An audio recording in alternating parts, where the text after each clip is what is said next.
Akademi Daoyi, di dalam istana terpencil. Chen Qingyuan mengeluarkan tripod hitam, tunjukkan. Dalam sekejap, Ye Yu dimuntahkan oleh kuali hitam itu, dengan tali terikat di sekujur tubuhnya. Ia tidak bisa bergerak dan bahkan tidak bisa bunuh diri. Kelihatannya acak-acakan, seperti anjing liar di pinggir jalan, kotor dan kumuh. Kebanggaan klan kuno, seluruh wajah. Begitu dia keluar, Ye Yu menatap Chen Qingyuan dengan tatapan seperti ular berbisa dan aura dingin. Beberapa kata, Chen Qingyuan menyingkirkan tripod hitam itu dan melambaikan lengan bajunya. Meja dan kursi mewah muncul di aula, dan hidangan lezat tersaji di atasnya. Aku tidak punya apa-apa untuk dibicarakan denganmu. Kau boleh membunuhku atau mencincangku, semuanya terserah padamu.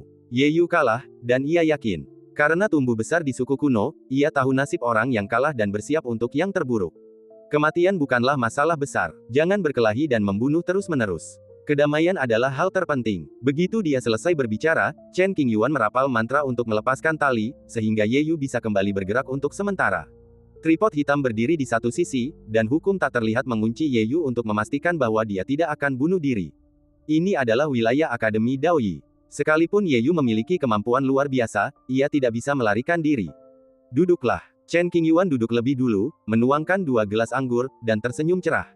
Ye Yu sama sekali tidak takut. Dia mendengus pelan, duduk, dan menatap lurus ke depan. Anggur yang enak, silakan dicicipi. Chen Qingyuan sangat sopan, seolah-olah dia sedang menjamu tamu terhormat. Apa yang ingin kamu lakukan? Ye Yu tidak bisa memahami niat Chen Qingyuan dan sangat waspada. Kucing menangis karena tikus, itu adalah belas kasihan yang palsu. Orang ini menuangkan anggur dan tersenyum kepada kita, pasti ada sesuatu yang mencurigakan terjadi. Secara diam-diam, Ye Yu mencoba memobilisasi energi spiritualnya dan mengaktifkan teknik rahasianya. Sayangnya, kekuatan hukum kuali hitam menyelimuti seluruh ruang, menekan gerakan kecil Ye Yu. Mari kita mengobrol. Chen Qingyuan menyesap minumannya, mengambil buah spiritual, dan berkata sambil mengunyahnya, kamu dari klan kuno abadi yang mana? Mencoba menipuku. Ye Yu menyipitkan matanya dan memahami rencana Chen Qingyuan. Ternyata dia ingin mencari tahu informasi tentang klan kuno abadi. Aku sangat penasaran dengan klan kuno abadi. Ceritakan padaku. Chen Qingyuan mengangguk tanda mengerti.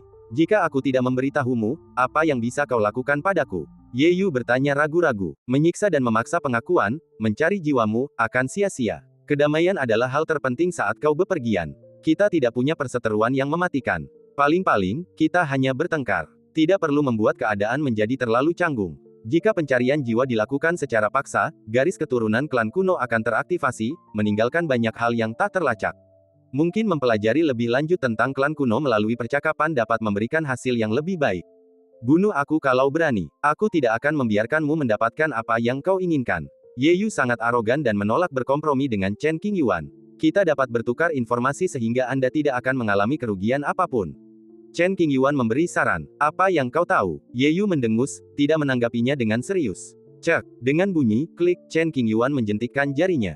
Tripod hitam itu mengerti dan memancarkan gelombang suara. Berdengung. Serangan sonik itu menyebabkan Ye Yu mengalami sakit kepala parah, tubuhnya gemetar, dan dia hampir jatuh ke tanah. Berhenti, teriak Chen Qingyuan, dan kuali hitam itu pun menjadi sunyi. Ye Yu dipenuhi keringat dingin, wajahnya tampak muram, seolah-olah dia telah jatuh ke dalam air, tubuhnya menggigil kedinginan. Sebaiknya kau pahami situasinya. Ini wilayahku. Meskipun Chen Qingyuan ingin memperlakukan tamu itu dengan lembut, tamu itu tidak terlalu patuh, jadi tentu saja ia harus memberinya pelajaran. Bisakah kita mengobrol baik-baik? Apakah menurutmu aku takut mati? Ye Yu memuntahkan seteguk darah kental. Karena rasa sakitnya belum sepenuhnya hilang, ekspresinya sedikit mengerikan. Sungguh menyebalkan jika tidak bisa makan apapun. Chen Qingyuan tiba-tiba merasa bahwa pencarian jiwa adalah pilihan yang baik. Bagaimanapun, Wu Tua telah membunuh 2 anak ajaib dari klan kuno abadi, dan perseteruan pun telah terjadi. Dia pasti harus bertarung dengan klan kuno di masa depan. Membunuh satu lagi bukanlah masalah besar. Banyaknya hutang bukanlah suatu beban. Selalu ada sesuatu di dunia ini yang menarik minatmu. Kalau kamu membahasnya dan aku tidak bisa menjawabnya, percakapan kita berakhir di sini. Aku yakin aku tidak akan menyiksamu dan akan membuatmu senang. Namun, Chen Qingyuan berpegang pada gagasan bahwa karena mereka bukan musuh bebuyutan, perdamaian adalah hal yang paling penting, dan berencana untuk memberi Ye Yu kesempatan lagi. Oke, Ye Yu tidak meminta hidup, hanya kematian yang cepat, tanpa siksaan seperti itu. Kemudian, ia meneguk anggur di hadapannya sekaligus, dengan sikap tenang menghadapi kematian. Setelah menghabiskan anggurnya, dia meletakkan gelasnya kembali ke atas meja dan mengucapkan sebuah nama yang membuatnya sangat takjub, Kaisar Taiwei, apakah Anda mengetahuinya? Roh-roh ras abadi kuno sangat menghormati Taiwei. Sungguh tak terkalahkan, bahkan ras abadi pun tunduk patuh dan menaati perintahnya. Aku tahu, Chen Qingyuan mengangguk. Lalu apakah kamu tahu nama asli Kaisar Tai Wei? Ye Yu sengaja mengajukan pertanyaan yang tidak mungkin diketahui dunia, dan niatnya untuk mati sangat jelas. Nama asli Kaisar Tai Wei. Chen Qingyuan mengerutkan kening dan berpikir keras. Bayangan samar muncul di benaknya. Ia merasa teringat sesuatu, tetapi terhalang oleh kekuatan tak dikenal. Berhenti berpura-pura. Kau tidak mungkin tahu. Bahkan di klan kuno abadi, hanya sedikit orang yang tahu tentang ini. Ye Yu berkata, kebetulan aku tahu tentang ini. Ketika Ye Yu masih muda, ia diam-diam membobol area terlarang perpustakaan klan kuno dan membaca rahasia ini. Kemudian, keberadaannya terbongkar dan ia hampir dieksekusi. Karena bakat baik Ye Yu, klan kuno mengampuni nyawanya dan menghukumnya dengan berat. Tunggu, jangan bicara. Ekspresi wajah Chen Qingyuan sangat serius, dan kata-katanya membawa nuansa penindasan yang tidak perlu diragukan lagi. Tekanan yang tidak dapat dijelaskan membuat otot-otot di wajah Ye Yu menegang, jantungnya bergetar hebat, dan dia benar-benar menutup mulutnya dan tetap diam.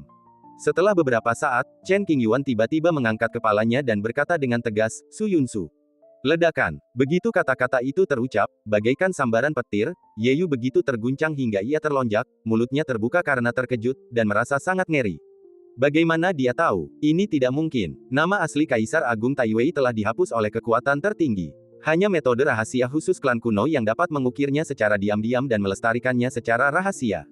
Bagaimana mungkin hantu dari generasi selanjutnya mengetahui nama Kaisar Agung Tai Wei puluhan ribu tahun yang lalu? Itu tidak bisa menjadi tebakan acak. Kemungkinan terjadinya hal ini hampir nol. Terlebih lagi, tatapan mata Chen Qingyuan sangat tegas, jelas terlihat bahwa perkataannya memiliki dasar dan tidak asal bicara. Pikiran Ye Yu sedang kacau. Saat menghadapi kematian, Ye Yu tidak menunjukkan rasa takut. Sekarang, saat dia menatap Chen Qingyuan, ada sedikit ketakutan yang tak dapat dijelaskan di matanya. Dahulu kala, Chen Qingyuan pernah menginjakan kaki di tanah kuno dan secara tidak sengaja menemukan sebuah kota kuno. Kota itu menggambarkan pengalaman Kaisar Tai Wei, bahkan memiliki gambaran yang jelas tentang bagaimana ia mencapai sisi lain dan mencapai pencerahan.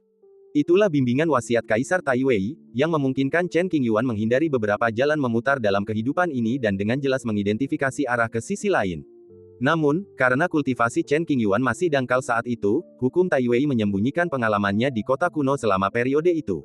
Saat kultivasi Chen Qingyuan berangsur-angsur membaik, beberapa fragmen pemandangan dari kota kuno sesekali muncul di depan matanya. Nama, Su Yunsu, tiba-tiba muncul dari pikiran Chen Qingyuan dan diucapkannya. Kamu, bibir Ye Yu bergetar saat dia menatap Chen Qingyuan dengan ekspresi terkejut dan ngeri di wajahnya, bagaimana kamu tahu? Melihatmu seperti ini, kurasa aku benar. Faktanya, meskipun Chen Qingyuan tampak tenang di permukaan, dia sangat terkejut di dalam hatinya. Mengapa dia menyebut nama Kaisar Tai Wei dalam satu kata? Itu adalah pikiran yang sekilas, dan sulit untuk menggambarkan perasaan itu. Anda, Ye Yu masih tertegun dan belum pulih. Jangan gagap lagi, duduklah.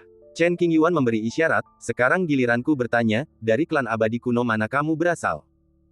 Kondisi mental Ye Yu cukup baik. Ia melafalkan sutra penenang hati beberapa kali dan akhirnya berhasil menenangkan diri.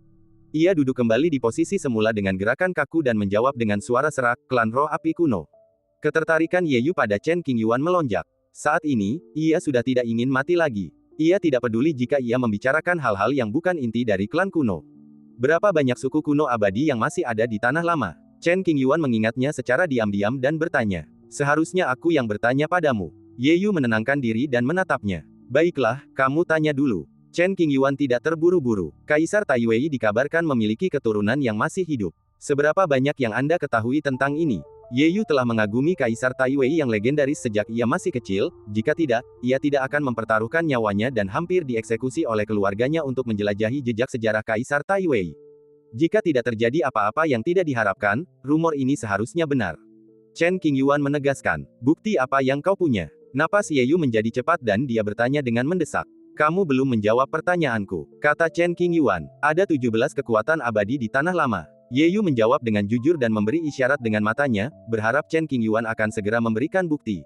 Buktinya sederhana, keturunan Kaisar Tai Wei adalah saudaraku. Chen Qingyuan menyesap anggur dan terkekeh. Apa? Ye Yu terkejut lagi, tubuhnya gemetar. Garis keturunan Tai Wei itu saudaramu. Rahasia apa lagi yang kau miliki? Apa yang kau ketahui? Pertanyaan yang tak terhitung jumlahnya muncul dalam benak Ye Yu, berharap mendapat jawaban. Kenapa aku harus memberitahumu? Tanya Chen Qingyuan dingin. Tiba-tiba aku tidak ingin tahu lebih banyak tentang klan kuno abadi. Pembicaraan ini berakhir di sini. Kamu Yu. Dia meletakkan gelas anggurnya, perlahan berdiri, dan bersiap meninggalkan istana. Gerakan Chen Qingyuan halus dan lembut, tanpa keraguan sedikit pun, seolah-olah dia benar-benar tidak tertarik pada klan kuno abadi. Tunggu, Ye Yu tak kuasa menahan diri untuk berbicara, menghentikan Chen Qingyuan, pembicaraan kita bisa dilanjutkan dengan mudah. Selama tidak menyangkut rahasia inti klan kuno, aku bisa memberitahumu. Membosankan. Chen Qingyuan mengangkat bahu, menunjukkan bahwa dia tidak tertarik. Tidakkah kamu ingin tahu sekarang? Ye Yu berdiri dan memandanginya, sambil bertanya sambil menggertakkan gigi. Baru saja, dan sekarang sudah sekarang. Chen Qingyuan mengangkat sudut mulutnya. Sikapmu kurang baik, jadi kurasa kita tidak perlu melanjutkan diskusi ini. Tentu saja, aku tidak berencana membunuhmu. Aku akan mengurungmu untuk saat ini. Mungkin nanti kalau suasana hatiku sedang bagus, aku akan melepaskanmu. Chen Qingyuan, apakah kamu bercanda? Ye Yu tidak bodoh, ia tahu Chen Qingyuan sedang menggodanya. Jika ia mati, mengetahui lebih banyak akan sia-sia. Namun, Chen Qingyuan tidak berniat membunuhnya, sengaja membuatnya tegang dengan hal-hal sepele, yang sangat tidak nyaman. Aku jadi tertarik, tetapi tiba-tiba aku berhenti bicara. Perilaku ini sungguh terkutuk. Sangat murah. Ye Yu pernah mendengar tentang kepribadian eksentrik Chen Qingyuan sebelumnya, tetapi ia tidak terlalu memperhatikannya. Kali ini, ia merasakannya secara mendalam, wajahnya pucat karena marah, dan berbagai emosi berkecamuk dalam dirinya. Aku ada urusan penting. Aku akan bicara denganmu nanti. Chen Qingyuan berkata dengan serius, aku memberimu nasihat. Bersikaplah lebih santai. Kalau tidak, aku mungkin akan sangat kesal dan tidak akan membicarakan apapun yang menarik minatmu. Kamu benar-benar brengsek. Ye Yu menggertakkan giginya dan mengutuk. Terima kasih atas pujiannya. Chen Qingyuan tersenyum dan berjalan keluar istana. Tripod hitam ditinggalkan di istana untuk mencegah Ye Yu melakukan gerakan kecil apapun, dan dia pun dikenakan tahanan rumah. Para tetua klan naga yang bertugas di belantara utara menerima instruksi dari para petinggi klan dan sudah menunggu di aula tamu Akademi Daoyi untuk melihat instruksi apa yang diberikan Chen Qingyuan kepada mereka kali ini. Tuan Chen, begitu sesepuh itu melihat Chen Qingyuan, dia segera membungkuk dan merendahkan tubuhnya sangat rendah. Sama-sama, kata Chen Qingyuan, aku butuh sedikit bantuan kali ini, dan kuharap klan naga bisa membantuku. Berikan saja perintah Anda, Tuan. Klan naga mempertaruhkan seluruh klan mereka pada Chen Qingyuan. Bahkan dalam bahaya dan api, mereka menolak untuk mundur, hanya mengandalkan kata-kata Chen Qingyuan. Ini adalah tiket taruhan kontrak dari kamar dagang Zeixuan. Mohon minta klan naga untuk pergi ke kantor pusat kamar dagang Dizu untuk menukarkan tiket taruhan ini. Chen Qingyuan mengeluarkan tiket judi yang bernilai puluhan juta batu roh kelas atas dan memperlakukannya sebagai harta karun, menanganinya dengan sangat hati-hati karena takut merusaknya. Saya pernah mendengar tentang masalah tiket perjudian. Orang ini ditempatkan di suatu daerah di Northern Wilderness. Tujuan utamanya adalah melayani Chen Qingyuan, jadi wajar saja jika ia memperhatikan setiap gerakan Chen Qingyuan dengan saksama. Bawa tiket taruhan itu ke Dizu dan minta klan naga untuk mengirim lebih banyak ahli ke kamar dagang Zeixuan. Ini bernilai puluhan juta batu roh, jangan disia-siakan. Chen Qingyuan menyerahkan tiket taruhan kepada sesepuh. Jangan khawatir, tidak akan ada kesalahan. Sang sesepuh mengambil tiket taruhan dengan kedua tangannya dan berjanji. Ya, silahkan. Jadikan ini sebagai panduan dan lihat seberapa efisien suku naga itu. Maaf, ini tanggung jawab klan naga. Tetua itu menyimpan tiket judi itu dengan aman dan berkata, jika tidak ada instruksi lain, saya akan segera pergi. Oke, Chen Qingyuan mengangguk. Ya, kemudian para tetua naga pun berangkat. Setelah menyelesaikan urusan tiket perjudian, Chen Qingyuan tidak langsung mencari Ye Yu, tetapi meninggalkannya sendirian selama beberapa hari. Bermain dengan Yi, saya mengeluarkan semua jenis mainan indah dan menumpuknya menjadi gunung kecil. Saya juga minum, mengobrol, dan mencicipi makanan lezat bersama Lao Hei. Berkat perawatan penuh kasih sayang Liu Lingran, Yi hidup bahagia setiap hari, dan selalu memanggilnya kakak dengan cara yang sangat menawan. Beberapa hari kemudian, Chen Qingyuan datang lagi ke istana terpencil ini. Begitu aku memasuki aula, aku melihat Ye Yu duduk di kursi yang sama, dengan rambut acak-acakan dan pakaian yang sama, tampak lusuh seperti beberapa hari yang lalu. Ngobrol, Chen Qingyuan mengangkat alisnya, tidak tersenyum. Mengobrol, Ye Yu menggertakkan giginya, berpikir bahwa Chen Qingyuan akan segera kembali, tetapi dia telah pergi selama seharian. Selama hari ini, Ye Yu kebingungan dan tidak bisa tidur atau makan. Bukankah lebih baik jika kita melakukan ini lebih awal? Goda Chen Qingyuan, duduk berhadapan dengan Ye Yu. Biar kutanya dulu, klan kuno abadi mengutusmu kali ini untuk menanyakan situasi di dunia luar.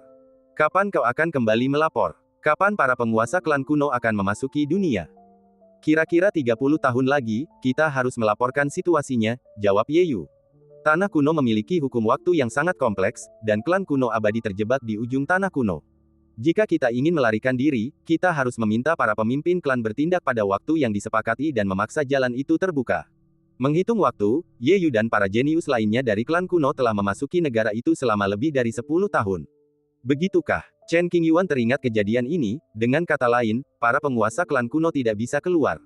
Hukum kuno negeri kuno itu penuh bahaya. Tanpa rasa percaya diri yang tinggi, para penguasa klan kuno tak berani mempertaruhkan nyawa mereka.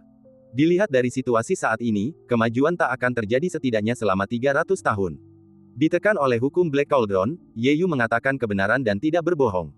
Apakah ada kaisar semu di klan kuno abadi? Ketika Chen Qingyuan mengajukan pertanyaan ini, dia perlahan mengepalkan tangannya di bawah meja, wajahnya serius dan sangat gugup. Mungkin tidak. Ye Yu menggelengkan kepalanya, menunjukkan bahwa dia tidak begitu yakin. Kamu tidak tahu. Chen Qingyuan terkejut. Bagaimana mungkin seorang junior sepertiku mengetahui rahasia inti level ini? Ye Yu tersenyum pahit, tampak tak berdaya. Apa tebakanmu? Chen Qingyuan tidak tahu situasi spesifik klan kuno abadi, jadi dia meminta Ye Yu untuk membuat beberapa tebakan. Ye Yu mengerutkan kening, berpikir keras, dan merenung sejenak. Dalam perang pemusnahan sejuta tahun yang lalu, jembatan ilahi runtuh, dan hukum alam semesta runtuh. Akibatnya, tidak ada lagi kaisar agung di dunia ini, dan kesulitan menjadi kaisar semu telah meningkat berkali-kali lipat. Meskipun klan kuno memiliki sumber daya yang tak terhitung jumlahnya, sulit untuk menumbuhkan kaisar semu. Dipahami. Menurut pernyataan Ye Yu, sebagian besar klan abadi kuno seharusnya tidak dipimpin oleh seorang kaisar kuasi. Namun, di antara 27 kekuatan abadi, pasti ada beberapa tokoh terkemuka yang telah mencapai tingkat kaisar kuasi. Saat kaisar semu memasuki dunia, situasi di dunia pasti akan mengalami perubahan yang mengguncang bumi. Saya harap hari ini tidak datang terlalu cepat. Tekanan yang tak dapat dijelaskan mengalir ke dalam hatiku. Bukankah giliranku untuk bertanya? Tanya Ye Yu, bagaimana kau bisa memastikan bahwa orang itu adalah keturunan Kaisar Tai Wei? Kau seharusnya sudah mendengar tentang istana kekaisaran Tai Wei di wilayah selatan. Kalau saudaraku bukan keturunan Tai Wei, apa menurutmu dia bisa tinggal di istana kekaisaran? Chen Qingyuan bertanya balik. Mendengar ini, Ye Yu terdiam. Ya, jika Anda bukan keturunan Kaisar Tai Wei, bagaimana Anda bisa memenuhi syarat untuk tinggal di istana kekaisaran? Ini saja sudah cukup menjadi bukti. Ye Yu tertegun sejenak, matanya berkedip-kedip, dan ragu untuk berbicara, bagaimana kamu bisa mengenal garis keturunan Tai Wei? Mohon padaku, dan mungkin aku akan memberitahumu. Senyum Chen Qingyuan tampak jenaka. Kamu Yu, Chen Qingyuan, kamu pantas mati. Aktivitas batin, marah. Lagi pula, tidak ada orang luar di sini. Kau tidak akan kehilangan sedikit pun daging meskipun kau menundukkan kepalamu. Chen Qingyuan yang menghasutnya. Kau benar-benar pantas dipukuli. Ye Yu bertubuh tinggi, dengan api di sekujur tubuhnya. Awalnya dia sombong, tapi sekarang dia tampak seperti tikus tanah. Kamu tidak bisa mengalahkanku, Chen Qingyuan menyatakan sebuah fakta. Ye Yu terdiam. Jika kamu tidak bertanya padaku, aku akan pergi. Saat bertarung dengan Ye Yu, Chen Qingyuan tidak berniat bunuh diri. Tidak ada dendam di antara mereka berdua, jadi tidak perlu melakukannya. Selain itu, Chen Qingyuan punya ide untuk menaklukkannya. Lagi pula, sangat bergengsi untuk memiliki monster hebat sebagai penjahatmu. Asumsinya adalah Ye Yu bisa didisiplinkan. Jika dia memang tipe orang yang keras kepala dan idiot, membunuhnya saja sudah cukup. Melihat Ye Yu tetap diam, Chen Qingyuan berdiri dan berjalan pergi, gerakannya tegas dan tanpa penundaan. Tunggu, tolong. Pada akhirnya, Ye Yu menundukkan kepalanya. Senyum menarik terpancar di wajah Chen Qingyuan. Dia menyembunyikan emosinya, bersandar di kursinya, dan berkata dengan tenang, karena kamu tulus, mari kita lanjutkan pembicaraan kita. Jika memungkinkan, Ye Yu benar-benar ingin menghajar Chen Qingyuan. Namun anehnya, ia hanya ingin menghajar Chen Qingyuan, tanpa niat membunuh. Dahulu kala, aku melewati sebuah kerajaan manusia dan bertemu dengan seorang pemabuk tua. Bagaimanapun, ini bukan rahasia. Chen Qingyuan menceritakan proses pertemuannya dengan garis keturunan Tai Wei. Tentu saja, masalah setetes saripati dan darah Tai Wei itu pasti dihindari dan tidak dibicarakan. Meskipun banyak orang melihat sendiri kejadian kematian berdarah Kaisar Tai Wei saat itu, beberapa detailnya masih belum terungkap ke dunia. Pertempuran hukuman surgawi di masa lalu berkaitan erat dengan Chen Qingyuan. Ye Yu mendengarkan dengan penuh minat dan konsentrasi, takut kehilangan satu kata pun. Orang ini benar-benar pengikut setia Kaisar Tai Wei. Saya mengerti. Lagi pula, seorang kaisar sehebat Tai Wei yang agung jarang terlihat dalam jutaan tahun. Bagaimana mungkin Ye Yu, yang telah membaca catatan sejarah Kaisar Tai Wei kuno sejak kecil, tidak merasakan rasa hormat dan kagum di hatinya? Garis keturunan Kaisar Agung bersembunyi di antara dunia fana, menghindari penghakiman hukum agung. Melalui percakapan ini, Ye Yu memahami hal tersebut dan menjadi penasaran dengan orang kepercayaan Kaisar Tai Wei. Gadis macam apa dari surga yang tega membuat Kaisar Taiwei jatuh cinta padanya dan bahkan punya anak? Baiklah, masih ada yang ingin kubicarakan, jadi cukup ngobrolnya. Chen Qingyuan meregangkan badan dan berjalan maju. Melihat Chen Qingyuan perlahan pergi, Ye Yu berdiri dan berkata, "Hei, apa kau tidak akan membunuhku? Apakah kamu ingin mati?" Chen Qingyuan berhenti dan tidak menoleh ke belakang. "Sejak saat aku kalah darimu, aku siap menghadapi kematian." Ye Yu mengetahui beberapa hal tentang Kaisar Taiwei, dan hatinya merasa puas dan tidak menyesal. Ia berbicara dengan nada tenang. "Ribuan ras berdiri berdampingan di era pertikaian hebat ini. Tidakkah kalian ingin menyaksikan kemegahan seperti itu dengan mata kepala sendiri?" Tatapan Chen Qingyuan serius, menatap masa depan. "Ya," Ye Yu mengangguk. "Tapi kenapa kau tidak membunuhku? Jika aku dari klan kuno, aku pasti berani menantang para prajurit kuat dari generasiku lagi dan lagi. Jika aku kalah, aku hanya akan menjadi mayat." Garis keturunan klan kuno abadi memang kuat, tetapi jika mereka ingin benar-benar menstabilkan fondasi mereka, mereka tidak akan menurun selama bertahun-tahun yang tak terhitung jumlahnya, dan pergulatan internalnya sangat kejam. Suku Ni saling membunuh dan yang kuat dihormati. Ye Yu mewakili klan kuno Huoling dalam penyelidikan di seluruh dunia, dan tidak kurang dari 10 orang jenius klan Huoling tewas di tangannya. Ia terbiasa hidup di mana yang kalah akan menemui ajalnya, dan ia waspada serta curiga terhadap teman-temannya.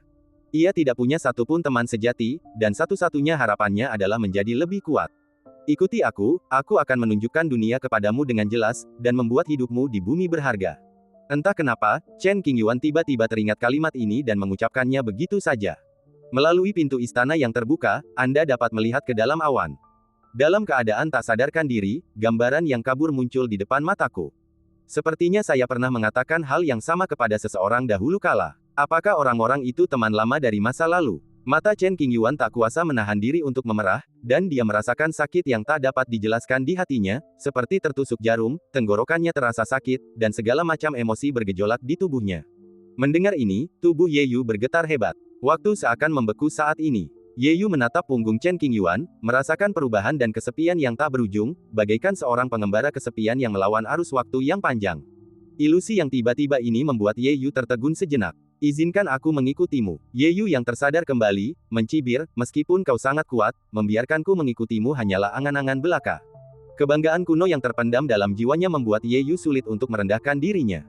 Sekalipun ia mengakui kekuatan Chen Qingyuan, ia tak akan menjadi pengikutnya. "Tidak apa-apa, aku akan datang dan memukulmu sesekali. Cepat atau lambat, kau akan setuju." Chen Qingyuan berbalik dan tersenyum. Senyumnya begitu menakutkan hingga membuat jiwa seseorang bergetar. Setelah berkata demikian, Chen Qingyuan melangkah keluar gerbang istana, meninggalkan bayangan. "Apakah kamu sakit?" Ye Yu berteriak ke arah pintu, "Bisakah kamu memberiku kematian yang cepat?" Tidak ada yang menjawab untuk waktu yang lama, dan Ye Yu pun terjatuh di kursi, merasa putus asa. Melarikan diri dan bunuh diri. Dengan Hei Ding yang duduk di sini, dia tidak mempunyai kesempatan sama sekali. Jika Ye Yu tahu beginilah hasilnya, dia lebih baik mati daripada memprovokasi Chen Qingyuan. Anda menggali lubang Anda sendiri dan melompat ke dalamnya, sungguh tercela. Semakin dipikirkan, semakin marah ia. Ye Yu tak mampu mengalahkan Chen Qingyuan, jadi ia hanya menamparkan wajahnya sendiri dan mengumpat dalam hati, "Habisi dia." Negara Kekaisaran menghadap ke bidang bintang. Sekte teratas, Menara Zhaixing. Kamar dagang Zhaixuan adalah cabang dari Menara Zhaixing, yang didedikasikan untuk menghasilkan uang dan sangat penting. Keesokan harinya, sejumlah besar pejabat tinggi dari klan naga datang ke Menara Petik Bintang. Ini bukan tentang menjadi tamu, tetapi meminta uang. Untuk menyelesaikan tugas Chen Qingyuan secepat mungkin, dua leluhur klan naga yang berada di alam jembatan dewa setengah langkah maju sendiri, diikuti oleh lebih dari 10 tetua Mahayana. Dengan susunan pemain ini, saya pikir mereka akan bertarung. Jika Menara Zhaixing tidak mengakui kesalahannya, klan naga tidak akan keberatan memberikannya pertarungan besar. "Seorang tamu terhormat telah tiba, silakan masuk." Para petinggi Menara Zhaixing tahu tentang tiket perjudian itu, tetapi mereka tidak tahu apa niat klan naga. Meskipun ada rumor yang mengatakan bahwa klan naga dan Chen Qingyuan saling terkait, masih banyak orang yang tidak mau percaya bahwa klan naga yang sangat arogan akan menundukkan kepala mereka. "Tidak perlu." Seorang leluhur tua klan naga bersandar pada tongkatnya dan berkata dengan suara berat, "Orang tua ini dan yang lainnya datang ke sini untuk urusan bisnis. Kami di sini untuk bertukar tiket judi atas perintah Tuan Chen." Sambil berbicara, sang leluhur mengeluarkan tiket perjudian, yang di atasnya tercetak jelas stempel unik kamar dagang Zhaixuan. Wajah para eksekutif senior Menara Zhaixing tiba-tiba berubah. Mereka patah hati atas hilangnya puluhan juta batu roh kelas atas, dan juga terkejut dengan tindakan klan naga. Klan Naga, seperti yang dikatakan rumor, menjadi tangan kanan Chen Qingyuan. Zai Xinglou, apakah kamu mengakui kesalahanmu? Melihat tidak ada yang menanggapi, Patriark Klan Naga berteriak. Mengenali. Setelah pertimbangan yang matang, Tuan Suci Menara Zai Xing keluar sendiri dan berbicara dengan megah. Pertama, naga-naga itu datang dengan kekuatan besar dan jika mereka menolak menyetujui kata-kata kita, akan terjadi pertempuran sengit. Awalnya, ini adalah masalah reputasi Zai Xinglou. Banyak orang telah melihat Chen Qingyuan bertaruh, dan mustahil untuk menutupinya. Dari sudut pandang manapun, Zai Xinglou tidak dapat mengingkari utangnya. Ambillah. Menara Zai Xing mempersembahkan puluhan juta batu roh bermutu tinggi dengan kedua tangannya. Leluhur klan naga menghitung batu-batu itu dan memastikan tidak ada batu roh yang hilang. Ia melempar tiket taruhan dan berbalik kepada orang-orang klan Ni sambil berkata, kembalilah. Karena klan naga telah memilih Chen Qingyuan, maka ia ditakdirkan untuk berselisih dengan sebagian besar kekuatan di negara kekaisaran dan menjadi kubu yang bermusuhan. Oleh karena itu, leluhur klan naga langsung menolak teh dari Menara Zai Xing dan tidak minum seteguk pun.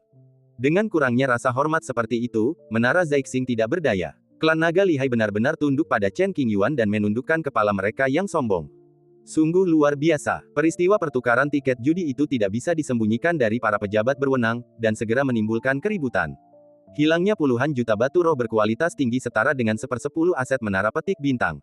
Para petinggi sangat terpukul oleh hal ini, mendesah panjang, merasa tak berdaya. Klan naga tidak peduli apa kata orang. Begitu mereka bertaruh, tidak ada jalan untuk mundur. Mereka hanya bisa menempuh jalan gelap ini. Kami secara pribadi akan mengawal batu roh itu ke Northern Wastland. Kedua leluhur itu takut terjadi sesuatu yang tidak diinginkan dengan uang sebanyak itu, maka mereka pun bergegas menuju Northern Wilderness. Peristiwa Jurang Iblis telah membuat para tetua negara kekaisaran begitu sibuk sehingga mereka tidak punya waktu untuk mengurus hal-hal lain.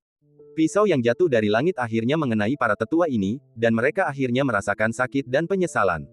Sayangnya, sudah terlambat. Meskipun klan Qing masih memiliki garis keturunan, mereka tidak lagi mampu memikul tanggung jawab ini seperti di masa lalu.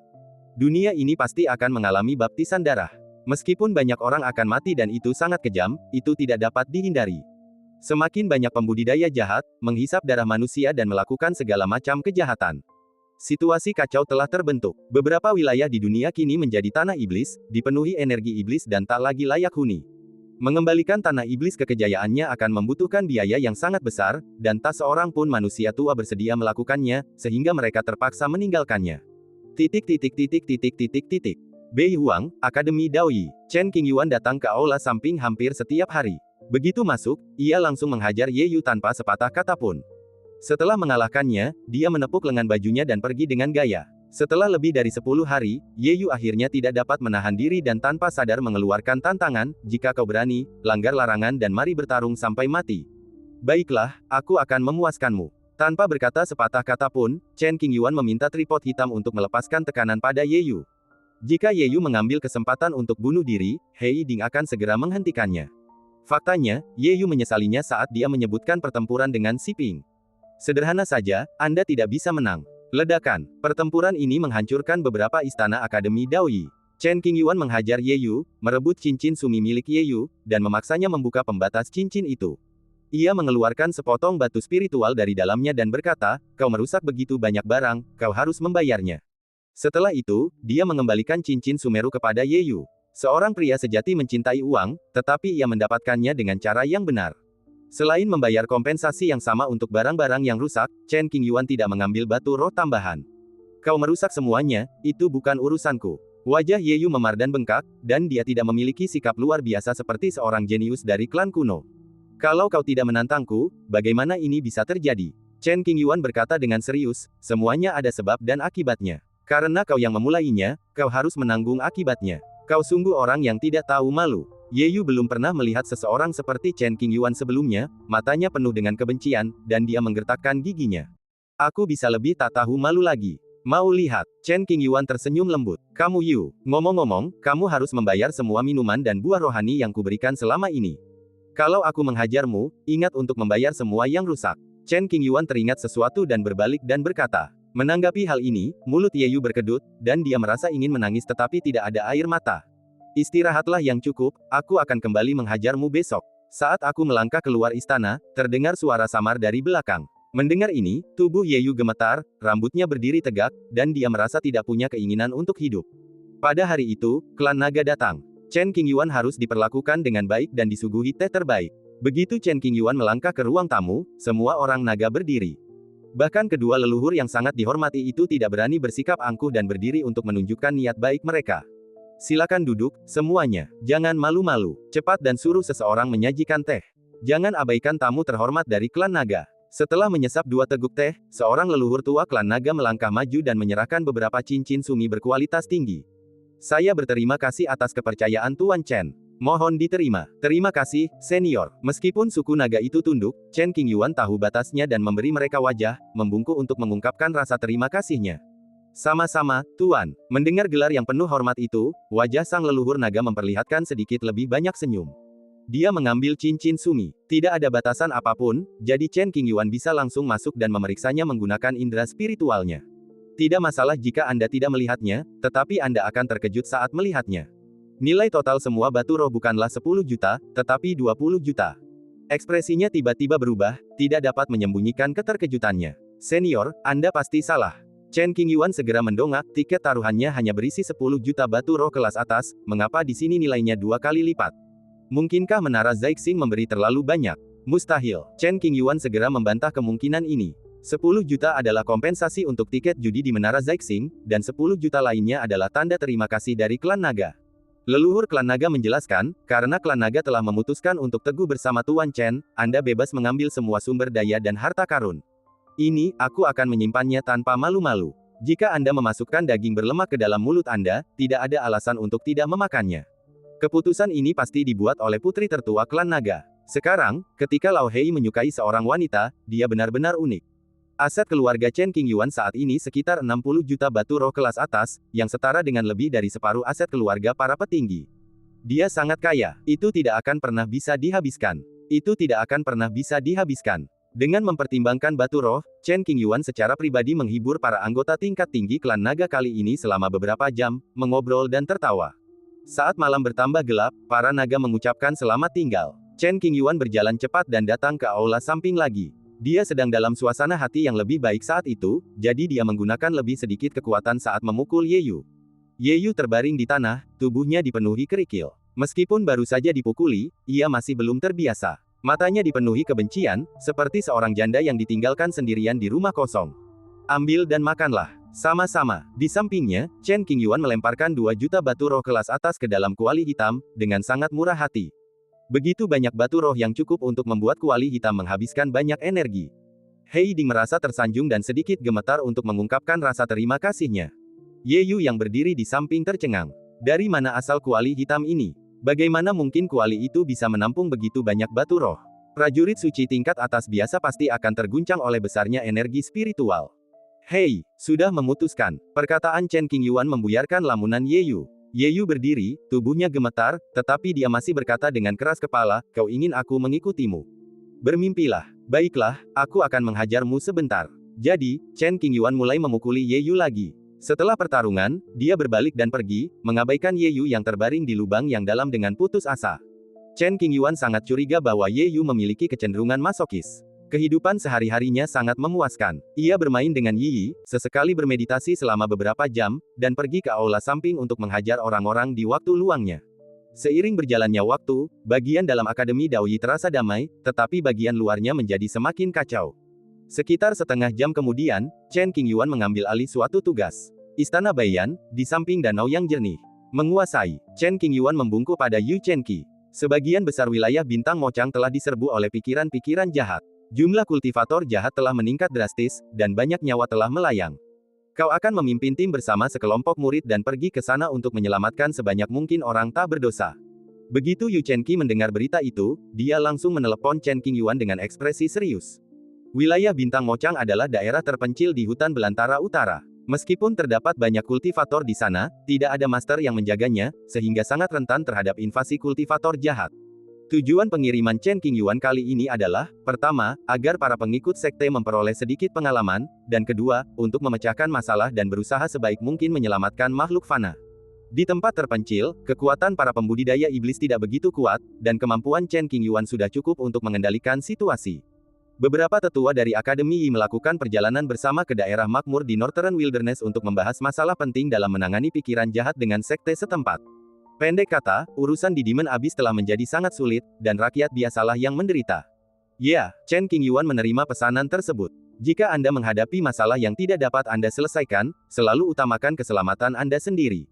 Ingat, Yu Chen memberi peringatan, takut kalau Chen Qingyuan akan memamerkan kemampuannya dan menempatkan dirinya dalam bahaya. Murid akan mengingat ini, jangan khawatir. Setelah berkata demikian, Chen Qingyuan bergegas pergi, bersiap untuk keluar. Aku pergi ke aula samping dulu. Demi keamanan, aku harus membawa tripod hitam dan bertanya pada Ye Yu. Situasinya mendesak, dan Chen Qingyuan tidak memiliki kesabaran untuk terus berdebat dengan Ye Yu.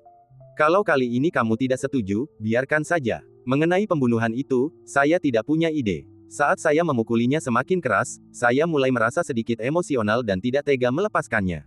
Lagi pula, Ye Yu tidak pernah memendam niat membunuh terhadap Chen Qingyuan. Bahkan jika dia melepaskannya, dia paling-paling hanya akan datang untuk menantangnya di masa depan, dan tidak akan melakukan tindakan pembalasan, jadi tidak perlu terlalu khawatir. Dadada, mendengarkan suara langkah kaki yang familiar datang dari luar pintu. Ye Yu memiliki ekspresi tenang di wajahnya, siap untuk dipukuli. Setelah dipukuli selama setengah tahun, saya sudah terbiasa dan jarang menimbulkan gejolak di hati saya. Hari ini, Chen Qingyuan tampak serius saat dia berjalan langsung ke tripod hitam dan meletakkannya di ruang medan laut samsara. Ye Yu, aku bertanya sekali lagi, apakah kamu mau jalan-jalan denganku? Setelah itu, Chen Qingyuan secara mengejutkan tidak menyerang Ye Yu, tetapi bertanya kepadanya dengan serius. Ye Yu menatap Chen Qingyuan dan melihat tekad di matanya. Ia menduga jika ia menolak kali ini, Chen Qingyuan mungkin tidak akan pernah mengungkitnya lagi. Jika aku tetap tidak mau setuju, apa yang akan kau lakukan padaku? Ye Yu tidak langsung setuju, tetapi memikirkan skenario terburuk.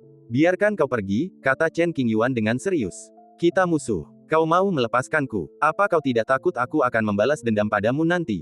Mendengar ini, Ye Yu terkejut dan tidak mempercayainya. Mereka yang kalah dariku hanya akan melihat punggungku dalam kehidupan ini. Chen Qingyuan bangga dan arogan.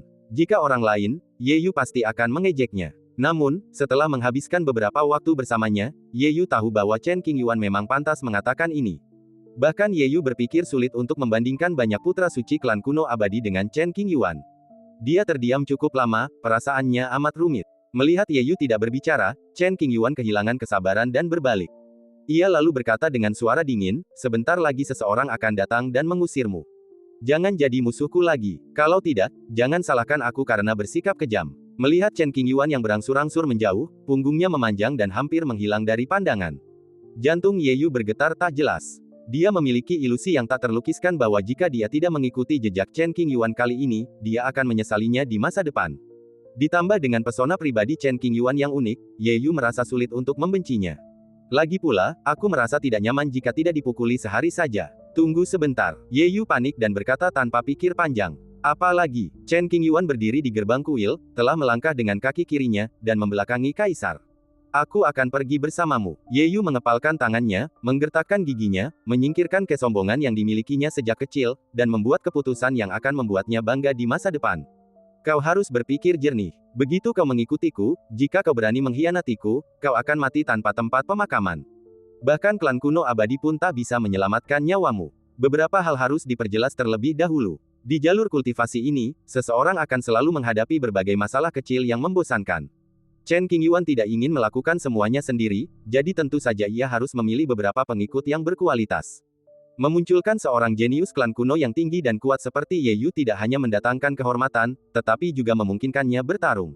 Baik itu Lao Hei, para tetua akademi pertama dan Sekte Qing, mereka bukanlah tim yang dilatih oleh Chen Qingyuan sendiri. Mulai sekarang, Lao Hei dan yang lainnya punya jalan mereka sendiri untuk diikuti, jadi mustahil bagi mereka untuk menemanimu sepanjang waktu. Aku tidak takut mati. Ye Yu menatap punggung Chen Qingyuan dan merenung, alasan aku bersedia mengikutimu adalah karena aku percaya pada bakatmu. Aku yakin kau akan mencapai ketinggian yang tak bisa dicapai orang lain di masa depan. Aku juga ingin mengikuti jejakmu dan melihat pemandangan dari tempat yang lebih tinggi. Ikuti aku, dan kau akan mendapat banyak masalah. Chen Qingyuan berbicara lagi. Saat aku lahir dan membuka mata pertama kali, tahukah kau apa yang kulihat? Ye Yu mengenang masa lalunya yang pahit, tatapannya begitu dingin. Darah, lautan darah yang tak berujung. Semua bayi dari suku kuno yang lahir bersamaan dibuang ke kolam darah suku. Dari ribuan bayi, hanya 10 yang memiliki garis keturunan terbaik yang bertahan hidup, dan sisanya menjadi makanan. Ini pertama kalinya Chen Qingyuan mendengar Ye Yu menyebutkan pengalaman hidup suku kuno. Hanya dalam beberapa patah kata, pemandangan gunung mayat dan lautan darah muncul di depan matanya. Dia memiliki darah klan kuno, memiliki ingatan fotografis, dan memiliki bakat luar biasa sejak masa kanak-kanak. Yeyu tidak pernah melihat ibunya sejak dia masih kecil, dan dia tidak tahu apa itu kehangatan. Aturan suku kuno sangat kejam. Hanya ketika seseorang mencapai tingkat kultivasi tertentu, ia dapat mengetahui jati dirinya yang sebenarnya. Kemudian, ketika Yeyu bertemu kakek neneknya untuk pertama kalinya, ia tidak merasakan kegembiraan dan kegembiraan yang dibayangkannya. Sebaliknya, ia merasa sangat tenang dan acuh tak acuh. Bagi ras kuno yang abadi, emosi tidak lagi diperlukan. Hanya kekuatan yang menjadi hal terpenting. Aku tidak takut masalah, juga tidak takut mati. Yeyu melanjutkan, meskipun kau terus memukuliku selama ini, itu membuatku merasa tidak terlalu kesepian. Mengikutimu mungkin pilihan yang tepat. Tidak begitu kesepian. Apa dia kecanduan dipukuli? Masokis. Beberapa pertanyaan aneh muncul dalam pikiran Chen Qingyuan. Izinkan saya menjelaskan satu hal. Saya telah memilih untuk mengikuti Anda, bersedia mengorbankan nyawa saya untuk menemani Anda dalam kampanye Anda. Namun, saya tidak dapat mengungkapkan rahasia inti klan kuno kepada Anda. Ini masalah prinsip, dan tidak dapat dilanggar. Yeyu memiliki batasan dalam melakukan sesuatu. Jangan khawatir, aku tidak tertarik dengan rahasia klan kuno. Chen Qingyuan akhirnya berbalik, menatap Yeyu, dan mengangkat sudut mulutnya, Ye kecil, ikuti aku. Petik 2. Nama ini terdengar sangat aneh bagi Yeyu. Diam-diam, Chen Qingyuan bertanya kepada He Yiding apakah Yeyu munafik. He Yiding menjawab tidak, dan bahwa dia dapat dipercaya. Ingatlah untuk memanggilku kakak mulai sekarang. Chen Qingyuan berkata lagi, beri aku waktu. Yeyu perlu perlahan-lahan menenangkan diri tentang masalah ini. Oke, Chen Qingyuan mendapat preman yang sangat kuat dan sedang dalam suasana hati yang baik. 2 jam kemudian, pelatihan 10 murid di akademi selesai. Para murid telah menerima perintah untuk mengikuti Chen Qingyuan ke wilayah Bintang Mocang untuk menghadapi para pembudidaya setan dan menenangkan para manusia. Naik kapal, Chen Qingyuan melambaikan tangannya dan mengeluarkan kapal perang kelas atas dengan suara bagaikan guntur. Ya, semua murid mengenakan jubah putih yang sama, dan mereka semua serempak. Saat berikutnya, Chen Qingyuan mengendalikan kapal perang, melesat melewati kehampaan, dan langsung menuju tujuan. Di haluan, Chen Qingyuan dan Yeyu berdiri berdampingan. Yeyu lebih tinggi satu kepala dari Chen Qingyuan, seluruh tubuhnya berkobar dengan api, dia mengesankan, tampan dan keren, menarik perhatian banyak murid. Apakah kamu sudah pulih dari cederamu? Aku mungkin harus bertarung denganmu nanti. Meskipun Chen Qingyuan sering memukul Yeyu dengan keras, itu semua adalah cedera luar dan tidak akan memengaruhi fondasinya. Hampir pulih, kata Yeyu, jangan memasang wajah kaku seperti itu seharian. Chen Qingyuan berbalik dan berkata, Yezi kecil, tersenyumlah padaku. Petik 2. Petik 2. Yeyu tidak berdaya, dan akhirnya, di bawah ancaman mata Chen Qingyuan, dia memaksakan senyum yang sangat jelek. Itu sangat jelek. Chen Qingyuan mengeluhkan hal ini. Pada saat ini, Yeyu mulai ragu apakah mengikuti Chen Qingyuan benar-benar pilihan yang tepat. Itu sangat menyebalkan. Anda tidak bisa mengalahkannya, dan Anda juga tidak bisa meyakinkannya. Hidup ini sangat sulit. Yeyu menatap ke kejauhan, dengan sedikit kepahitan di matanya. Beberapa hari kemudian, mereka tiba di ladang Bintang Mocang. Energi jahat yang datang ke arah mereka membuat Chen Qingyuan dan yang lainnya mengerutkan kening. Bagilah menjadi 10 tim, masing-masing beranggotakan 10 orang, dan bergeraklah ke arah yang berbeda untuk membasmi iblis dan menyelamatkan orang-orang. Jika kalian menghadapi bahaya, jangan panik. Saling menjaga dan maju serta mundur bersama. Chen Qingyuan menghadap para murid dan berteriak dengan tegas, jika kalian menghadapi masalah yang sulit, hancurkan jimat itu dan beritahu murid-murid di sekitar. Iya kakak, semua orang menanggapi dengan keras.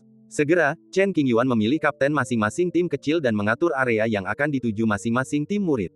Kekuatan mereka secara keseluruhan berada di alam dewa, dan sejumlah kecil dari mereka telah mencapai tahap fusi. Di tempat terpencil ini, Anda seharusnya dapat melindungi diri sendiri. Apa yang akan kita lakukan? Setelah beberapa saat, hanya Yeyu dan Chen Qingyuan yang tersisa di tanah gelap ini. Menuju bintang utama di bidang Bintang Mocang. Chen Qingyuan melirik ke kejauhan. Area bintang utama adalah tempat yang paling berbahaya. Jika sejumlah besar biksu iblis ingin tumbuh secepat mungkin, mereka hanya dapat menduduki bintang utama dan menyerap energi iblis dari segala arah. Suara mendesing. Keduanya menghasilkan kilatan cahaya yang tidak dapat dilihat oleh mata telanjang. Setelah berjalan sebentar, Chen Qingyuan berhenti, pupil matanya mengecil, dan jantungnya berdebar kencang. Bintang yang kami lewati dipenuhi mayat, anggota tubuh dan lengan yang patah, sungguh pemandangan yang mengejutkan. Beberapa orang berhasil selamat, tetapi mereka tidak tampak seperti manusia atau hantu. Para manusia yang hidup itu benar-benar hitam, seolah-olah terbakar api. Wajah mereka tertutupi daging lembek, dan tulang-tulang putih mereka terekspos. Gelombang jeritan memilukan terdengar oleh Chen Qingyuan di tengah angin dingin. Jejak hukum iblis dari Demon Abyss menyerbu wilayah bintang ini, menciptakan pemandangan kiamat yang membuat penduduk dunia menjadi sangat putus asa. Cepat bunuh mereka. Mata Yeyu berbinar iba, lalu ia memberi saran, energi iblis yang merasuki tubuh manusia tak tertahankan. Hidup adalah siksaan yang tak terbayangkan bagi mereka. Bahkan jika mereka selamat, mereka akan menjadi kultivator iblis dan membawa bencana bagi manusia. Ayo, Chen Qingyuan mengangguk sedikit, merasa tertekan. Setelah menerima hidupnya, Yeyu melambaikan lengan bajunya, langsung mengakhiri penderitaan jutaan manusia yang sadar di planet ini. Alasan mengapa para martir Kingzong terus mengorbankan diri mereka mungkin karena mereka tidak tahan melihat penderitaan dunia dan bersedia mengambil tanggung jawab ini. Ada kehadiran iblis di depan. Setelah mengatasi hal itu, keduanya pun meneruskan perjalanannya, suasana terasa berat dan emosi mereka bercampur aduk. Bunuh mereka. Tatapan mata Chen Qingyuan tajam dan niat membunuhnya tampak jelas. Atas instruksi Chen Qingyuan, Yeyu segera bertindak, dengan serangan cepat dan dahsyat tanpa penundaan. Di planet Jin, terdapat 5 kultivator iblis yang diselimuti kabut hitam. 4 di antaranya telah mencapai alam fusion, dan 1 telah mencapai tahap awal alam penyeberangan kesengsaraan. Di tempat terpencil ini, mereka sudah menjadi kekuatan yang sangat kuat. Yeyu mengikuti perintah dan langsung menggunakan teknik rahasia klan kuno untuk menyerang. Api spiritual tertinggi di dunia memiliki efek menahan tertentu pada para kultivator jahat. Ditambah dengan kekuatan tempur Yeyu sendiri, sangat mudah untuk menghadapi para kultivator jahat ini. Lautan api turun dari langit, memaksa para pembudidaya iblis yang melahap darah dan esensi manusia untuk berhenti dan melawan dalam kepanikan dan ketakutan. Ledakan. 2 orang pembudidaya iblis dalam tahap fusi, bahkan setelah menghabiskan semua kartu truf mereka dan mengerahkan energi iblis di sekitar bintang, masih dilalap api dan mengeluarkan jeritan memilukan. Melarikan diri. Ketiga pembudidaya iblis yang masih hidup ketakutan dan hanya ingin melarikan diri. Namun, bagaimana Yeyu bisa membiarkan para kultivator jahat ini pergi, jadi dia menggunakan beberapa kekuatan magis. Ledakan. Dalam sekejap, ketiga biksu iblis yang hendak melarikan diri terkontaminasi oleh kekuatan api spiritual dan berubah menjadi abu. Api yang berkobar di antara langit dan bumi diserap oleh tubuh Yeyu.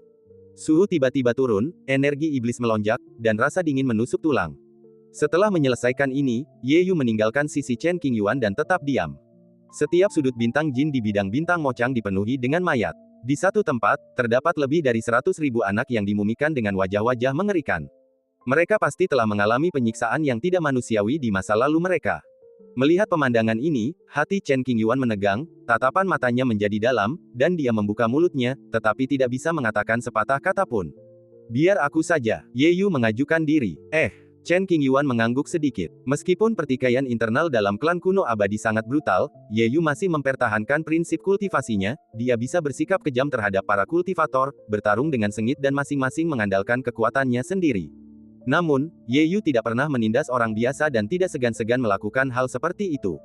Banggalah terhadap atasan Anda, tetapi jangan mempermalukan bawahan Anda. Melihat mayat anak-anak di tanah, Yeyu merasa sedikit tertekan. Para biksu iblis itu sebenarnya sekelompok orang yang tidak punya prinsip. Selama itu bisa meningkatkan kekuatan mereka, mereka bisa melakukan apa saja.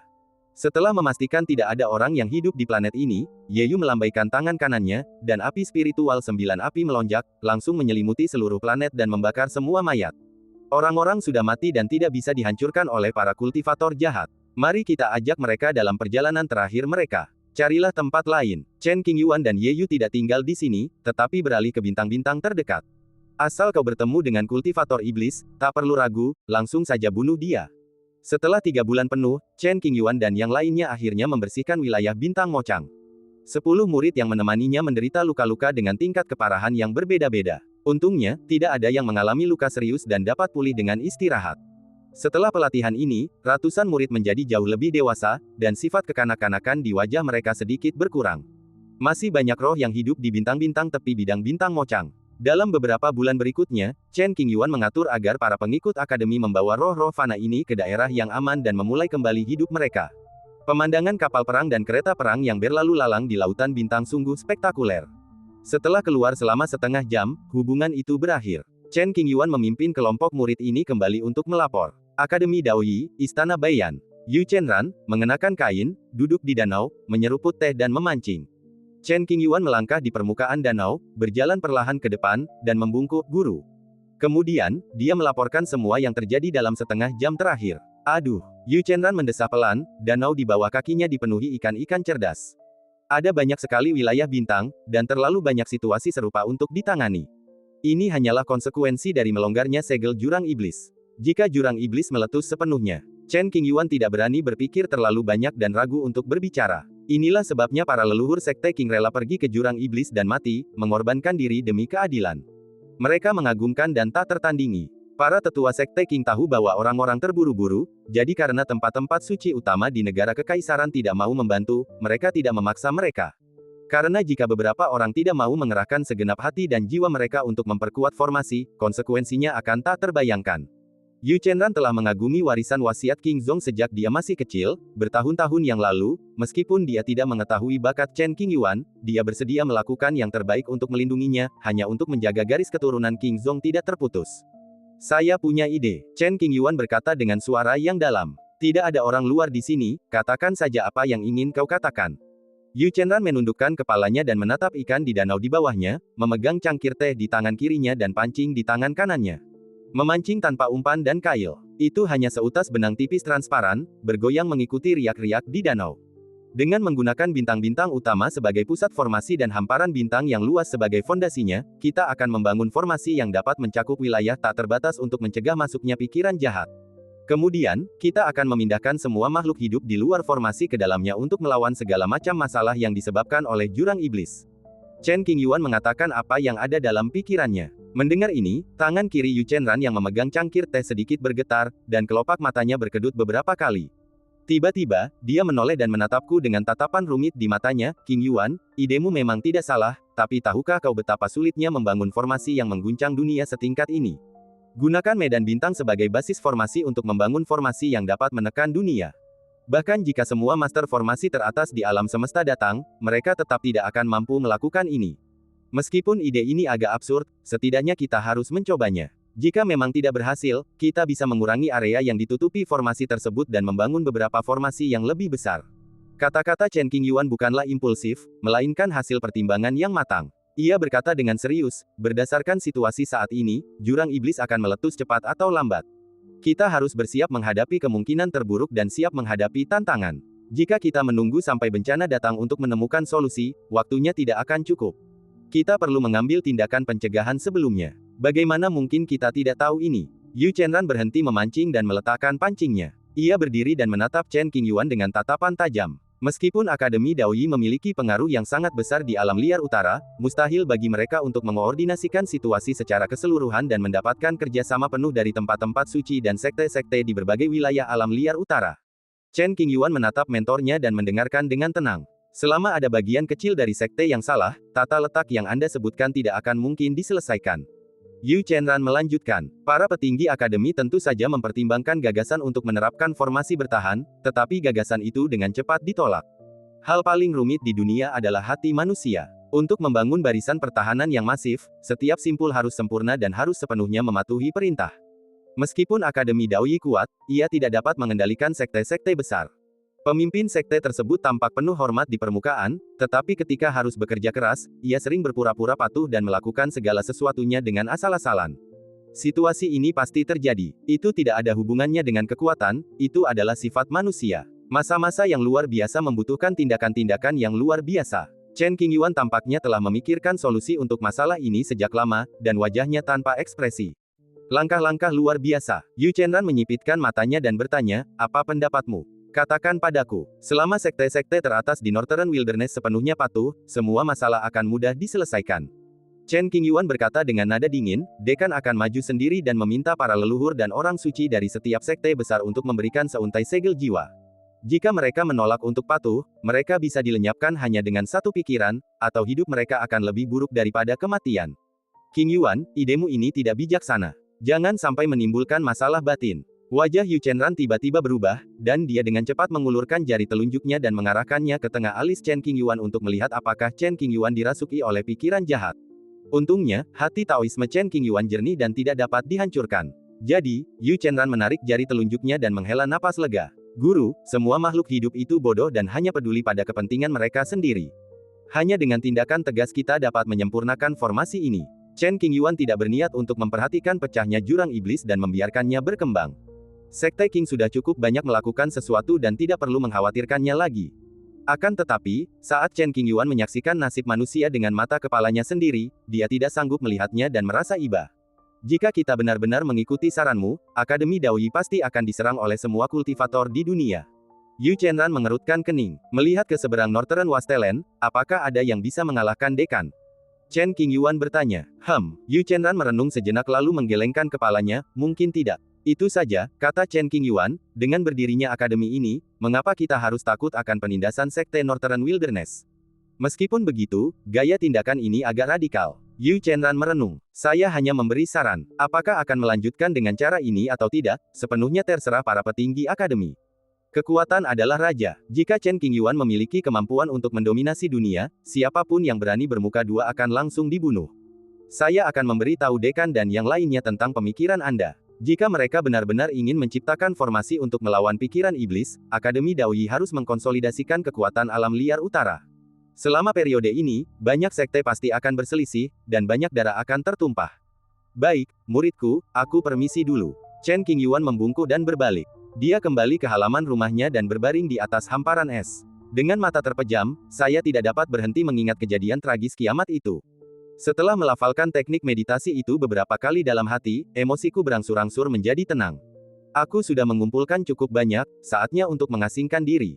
Chen Qingyuan menutup kediamannya, menetapkan batasan-batasan, dan mengabdikan dirinya pada perbaikan rantai. Di dalam ruang rahasia, ada batu roh bermutu tinggi di mana-mana. Energi spiritual yang kaya melilit tubuh Chen Qingyuan dan memenuhi setiap sudut ruang rahasia. Sebuah rune kuno berwarna emas pucat muncul di kehampaan, melayang di sepanjang lintasan energi spiritual. Chen Qingyuan duduk bersila di udara dengan mata tertutup. Menyerap energi spiritual yang murni dan kaya, ia mulai menyerang penghalang tingkat pertama kesengsaraan. Saat Chen Qingyuan sedang menyendiri, para petinggi Akademi Daoyi memulai pertemuan. Aula pertemuan itu hikmat dan bermartabat. Dekan duduk di kursi, dengan para penatua inti di kedua sisi. Yu Chenran menyampaikan maksud Chen Qingyuan, dan aula pun menjadi sunyi. Para tetua menundukkan kepala sambil berpikir, serius mempertimbangkan kelayakan perkataan Chen Qingyuan. Jika seseorang ingin mendirikan suatu formasi, hal pertama yang harus dilakukan adalah mengendalikan Northern Wilderness dan memastikan bahwa setiap tanah suci teratas sepenuhnya patuh tanpa membiarkan kesalahan apapun. Tampaknya sederhana, tetapi sebenarnya sangat sulit. Bahkan jika dekan sendiri yang mengambil tindakan, hal itu akan tetap menjadi masalah dalam jangka waktu lama. Saran Chen Qingyuan ada benarnya. Dekan memecah keheningan. Duduk tegak, mengenakan kerudung, ia memancarkan tekanan samar yang menyesakkan. Undang beberapa master formasi lagi untuk melihat apakah kita bisa membentuk formasi di satu bidang bintang dan merencanakannya secara perlahan. Mencakup wilayah yang terlalu luas secara langsung akan dengan mudah menimbulkan terlalu banyak masalah. Dekan berencana untuk memperhitungkan arah penyebaran pikiran jahat, dan mendirikan formasi besar di lokasi itu untuk melihat efeknya. Bisa, apa yang dikatakan dekan itu masuk akal. Masih ada waktu, jadi lanjutkan dengan hati-hati. Saya kenal beberapa teman lama yang cukup berpengalaman dalam taktik pertempuran dan seharusnya bisa membantu. Semua orang setuju dan memutuskan untuk melakukan seperti yang dikatakan dekan. Dengan latar belakang Akademi Daoyi, akademi ini sudah memiliki beberapa ahli formasi. Jika mengundang beberapa ahli dari luar, seharusnya tidak sulit untuk membentuk formasi kecil penindas iblis. Beberapa bulan kemudian, Chen Qingyuan keluar dari kurungan. Auranya sangat kuat. Fondasi kultivasi pada tahap kedua kesengsaraan itu sekokoh gunung. Satu terobosan saja membuatnya kehilangan lebih dari 800.000 batu roh berkualitas tinggi. Sungguh jurang maut. Chen Qingyuan menghitung sumber daya yang dikonsumsi dan jantungnya bergetar. Ini baru masa kesengsaraan. Apa yang akan terjadi setelah Anda melewati jembatan ilahi? Lautan reinkarnasi bagaikan jurang yang tak berujung. Lebih dari 800.000 batu roh bermutu tinggi setara dengan 8 urat roh. Melihat kekuatan kelas 1 di dunia, mereka tidak dapat menghasilkan begitu banyak dalam satu waktu, yang dengan mudah akan menyebabkan kerusakan serius. Hai, aku punya beberapa wawasan akhir-akhir ini, dan aku ingin membahasnya denganmu. Ye Yu yang tinggal di dekat situ merasakan Chen Qingyuan keluar dari pengasingannya, jadi dia bergegas menghampiri. Panggil aku kakak. Chen Qingyuan menendangnya. Memanggil. Dalam sekejap mata, tubuh Ye Yu berubah menjadi busur dan menghancurkan gunung. Tak lama kemudian, Ye Yu kembali dan bersiap bertempur. Sudah lama sejak terakhir kali aku menghajarmu. Apa kamu merasa percaya diri lagi? Begitu dia selesai berbicara, Chen Qingyuan bergegas menuju Ye Yu, gerakannya ganas dan tanpa ampun. Jadi, setelah pemukulan sepihak, mereka berdua bisa duduk dan minum secangkir teh. Menatap ke arah pintu, di sisi kiri meja, pakaian Chen Qingyuan sedikit kotor, dan dia sedang menyeruput teh harum dengan suasana hati yang gembira. Di samping meja, wajah dan hidung Yeyu memar, rambut dan pakaiannya acak-acakan, dan beberapa helai darah sesekali mengalir dari lukanya. Ia tampak sedih dan tidak berminat minum teh. Panggil aku saudara. Chen Qingyuan mengangkat alisnya dan berkata. Petik 2 petik 2. Di bawah tekanan tirani, Yeyu berbisik, saudaraku. Setelah dipukuli, Yeyu menjadi jauh lebih patuh. Orang ini benar-benar punya kecenderungan untuk dianiaya. Yah, itu sangat masuk akal. Mendengar ini, Chen Qingyuan mengangguk puas. Mengenai keputusan dekan untuk terlebih dahulu melakukan percobaan di bidang bintang tertentu, Chen Qingyuan menganggapnya sangat masuk akal dan berharap semuanya berjalan dengan baik. Setelah beberapa hari damai, sebuah berita menyebar ke seluruh lapisan masyarakat di dunia.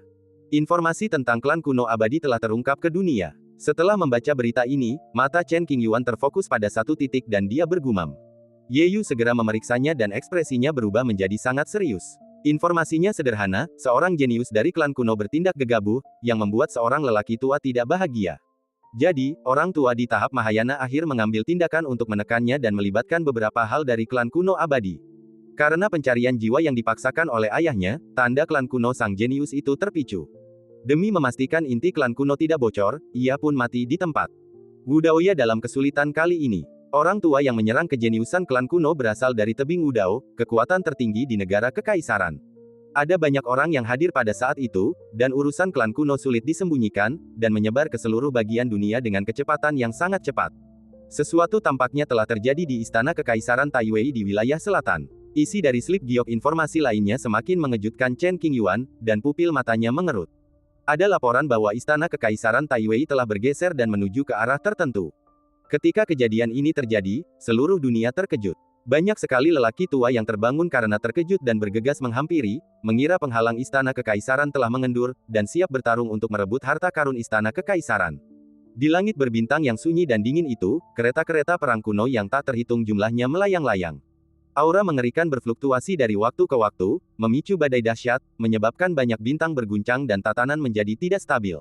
Tidak akan terjadi sesuatu yang serius, kan? Setelah membaca pesan itu, Chen Qingyuan tampak serius dan tidak bisa menahan rasa khawatir.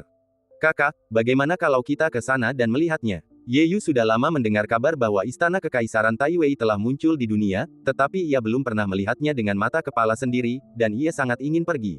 Awalnya, karena memikirkan Chen Qingyuan, ia menghabiskan sebagian besar waktunya di alam liar utara. Ya, tentu saja, inilah yang dimaksud Chen Qingyuan. Oleh karena itu, dia segera memberitahu gurunya Yu Chen tentang niatnya untuk pergi ke wilayah selatan. Silakan, Yu Chen tidak menghentikannya, tetapi mengawasinya pergi, hati-hati. Kecuali Yeyu, tidak ada seorang pun yang mengikutinya. Beberapa waktu lalu, Lao Hei mengasingkan diri dan tidak bisa keluar. Ia telah membangkitkan garis keturunan naga sejatinya, dan akan butuh waktu lama untuk benar-benar menguasainya. Tidak diketahui berapa tahun pengasingan ini akan berlangsung. Ada banyak tetua di dalam akademi, beberapa bertugas menghadapi para kultivator iblis dari seluruh Wastelen Utara, sementara yang lain menjaga posisi-posisi kunci. Dekan, Xiao Junchou, dan yang lainnya sedang mengembangkan formasi untuk bertahan melawan iblis. Meskipun ada beberapa tetua inti yang menganggur, mereka tidak berniat menemaninya secara diam-diam. Wilayah selatan bukanlah negara kekaisaran, jadi tidak banyak bahaya di sana. Terlebih lagi, Istana Lihua dan King Zong adalah sekutu, dan mereka akan menjaga Chen Qingyuan dengan baik. Istana kekaisaran telah bergeser, dan aku bertanya-tanya apa penyebabnya. Berita tentang apa yang terjadi di Istana Kekaisaran telah menyebar ke seluruh penjuru dunia, mengejutkan banyak sekali pembudidaya. Badai datang, di mana tempat yang aman? Dalam dunia yang kacau saat ini, sulit bagi para kultivator Mahayana sekalipun untuk merasa aman, apalagi mereka yang kultivasinya dangkal. Kudengar klan kuno abadi berasal dari tanah kuno dan merupakan kekuatan kuno yang telah diwariskan selama puluhan ribu tahun. Jika kekuatan seperti itu menginjakan kaki di dunia manusia, alam seribu pasti akan menyebabkan kekacauan. Berita tertentu tentang klan kuno abadi perlahan-lahan mencapai telinga dunia, membuat alam semesta, seperti lautan luas, semakin keruh. Di wilayah selatan, jauh di dalam langit berbintang yang dingin. Sebuah planet kuno yang tandus dengan celah jurang yang dalam dan tampaknya tidak ada ujungnya. Awalnya, Istana Kekaisaran Taiwei digantung di atas retakan tersebut. Kini, Istana Kekaisaran mulai bergerak dan meninggalkan kawasan bintang ini. Semua kekuatan yang ditempatkan di langit berbintang ini segera mundur, takut kalau mereka akan menyentuh sedikit pun hukum Istana Kekaisaran dan mendatangkan bencana besar. Meskipun para maestro ternama memiliki ide untuk menyelidiki rahasia Istana Kekaisaran, mereka tidak berani mewujudkannya. Mereka bersembunyi dalam kegelapan dan mengamati dengan tenang. Selama bertahun-tahun, tidak kurang dari beberapa orang tua telah meninggal di luar istana kekaisaran. Berbekal pengalaman sebelumnya sebagai pelajaran, tak seorang pun berani bertindak gegabah lagi. Seseorang sedang bergerak di dalam istana kekaisaran. Seorang kultivator yang baru saja datang ke sini untuk menyaksikan kegembiraan itu samar-samar melihat sesosok-sosok berkelebat di kedalaman istana kekaisaran yang diselimuti kabut, dan berseru kaget. Dasar berisik, kata orang-orang yang sudah lama berada di sini dengan ekspresi acuh tak acuh. Bertahun-tahun yang lalu, orang ini tinggal di istana kekaisaran. Diduga dia adalah keturunan Kaisar Taiwei. Dia pernah menantang para kultivator dari alam bawah, dan tak pernah terkalahkan. Orang yang tinggal di istana kekaisaran adalah Huang Xingyan. Dahulu kala, Huang Xingyan memiliki tubuh fana yang tidak dapat menarik ki, dan dapat digambarkan sebagai tubuh yang sangat tidak berguna. Setelah itu, Chen Qingyuan dan Huang Xingyan bertemu dan berbincang-bincang yang sangat menyenangkan. Ketika mereka bertemu lagi, setetes darah Kaisar Taiwei itu dimasukkan ke tubuh Huang Xingyan melalui tangan Chen Qingyuan. Sejak saat itu, Huang Xingyan dibaptis dengan darah Kaisar dan terlahir kembali. Tingkat kultivasinya saat ini telah mencapai tahap fusi akhir. Jangan lupa, Huang Xingyan meroket dalam waktu singkat. Kecepatan kultivasi rantainya tak tertandingi di dunia. Terlebih lagi, kekuatan tempurnya yang sesungguhnya pasti jauh di atas alam fusi. Yang paling keterlaluan adalah Huang Xingyan bisa meminjam kekuatan hukum istana kekaisaran. Selama dia tidak meninggalkan istana kekaisaran, bahkan Kaisar Semu pun tidak bisa membunuhnya. Mengapa? Faktanya, Huang Xingyan tidak menyadari tindakan mendadak istana kekaisaran. Ia mengenakan jubah brokat ungu dan berdiri di atap sebuah istana kuno. Ia meletakkan tangannya di belakang punggung dan memandang ke arah istana kekaisaran. Tatapannya dalam dan ia berpikir keras. Bum bum bum, istana kekaisaran yang besar bergerak maju perlahan. Kemanapun ia lewat, di situ terlihat jejak kehancuran, dan hukum-hukum jalan agung kembali menjadi ketiadaan. Banyak sekali pria kuat yang bersembunyi di kejauhan dan menyaksikan dengan ngeri. Hukum-hukum istana kekaisaran yang ditinggalkan begitu kuat sehingga mampu mendominasi dunia, tak terhentikan. Seandainya Taiwei masih hidup, aku membayangkan betapa megahnya pemandangan itu. Di sudut langit berbintang, Bolingyan, yang berasal dari klan kekaisaran abadi, berpakaian hitam, sedingin es, matanya dipenuhi kengerian, dan dia berbicara sendiri. Bolingyan telah berada di wilayah selatan selama lebih dari 10 tahun dan selalu ingin bersaing dengan garis keturunan Taiwei, tetapi sayangnya dia tidak memiliki kesempatan. Kepindahan istana kekaisaran kali ini membuat Bolingyan gemetar ketakutan, dan rasa kagumnya terhadap Taiwei semakin meningkat. Tuan Istana Lihua ada di sini. Teriakan kaget terdengar dari sudut, dan banyak pendeta memandang dengan penuh hormat. Saat itu, Liu Nansheng pergi ke istana kekaisaran untuk melindungi Chen Qingyuan. Ia sendirian membunuh beberapa yang mulia jembatan ilahi dan menunjukkan kehebatannya yang tak tertandingi. Sejak saat itu, reputasi Liu Nansheng jauh melampaui masa lalu, dan orang-orang menjadi takut ketika mendengar namanya. Di atas kapal perang, Liu Nansheng berdiri di tengah. Meskipun mengenakan kemeja kasual berwarna terang, ia tidak dapat menyembunyikan temperamennya yang mulia. Chen Yuzi, dilihat dari arah istana kekaisaran, kemungkinan besar itu adalah laut kekacauan. Liu Nansheng melirik Chen Qingyuan di sampingnya dengan tatapan lembut. Laut kekacauan. Begitu tiba di wilayah selatan, Chen Qingyuan menghubungi istana Lihua. Jika Anda memiliki sumber daya di bidang ini, Anda tentu tidak dapat menyembunyikannya. Dengan perlindungan istana Lihua, Chen Qingyuan seharusnya tidak menghadapi terlalu banyak masalah di wilayah selatan. Jika istana kekaisaran tidak berhenti di tengah jalan, itu adalah laut batas. Liu Nansheng menghitung rute istana kekaisaran berkali-kali dan berkata dengan pasti. Aneh, bisik Chen Qingyuan, apa tujuan istana kekaisaran menuju laut batas? Saat ini belum jelas, mari kita tunggu dan lihat. Chen Yizi, silakan duduk dan minum secangkir teh. Pada saat ini, Ratu Suci Bunga Pir Sutong berjalan keluar dari kabin, mengenakan rok yang terseret di tanah. Ujung roknya dihiasi lingkaran kelopak bunga yang halus, suci dan indah. Baiklah, terima kasih, Sein. Chen Qingyuan tersenyum dan menjawab dengan sopan. Kembali ke kabin, aku menyesap teh yang diseduh langsung oleh Sang Santo. Aroma teh memenuhi hidungku, bercampur dengan sedikit aroma samar dari tubuh Sang Santo. Untungnya, Chen Qingyuan tenang dan hatinya tidak terguncang. Ye Yu, seorang pengikut, berdiri di samping dengan mata tertutup. Jurang iblis sedang bergejolak. Apakah Sekte Qing punya rencana untuk kembali ke dunia besar? Liu Nansheng dan Chen Qingyuan duduk saling berhadapan dan mengajukan pertanyaan. Tidak, jawab Chen Qingyuan. Orang-orang Sekte Qing, yang berada jauh di tanah asal mereka, sama sekali tidak menyadari apa yang terjadi di dunia luar. Qingzong sudah berbuat cukup banyak. Sudah saatnya dunia bertanggung jawab. Liu Nansheng sangat marah ketika memikirkan pemandangan Qingzong yang sedang dikepung. Qingzong adalah sekte kecil dengan fondasi yang dangkal dan tidak dapat menahan tekanan ini. Sekalipun seluruh sekte Qing dimobilisasi, mereka tetap tidak akan mampu menyelesaikan masalah jurang iblis.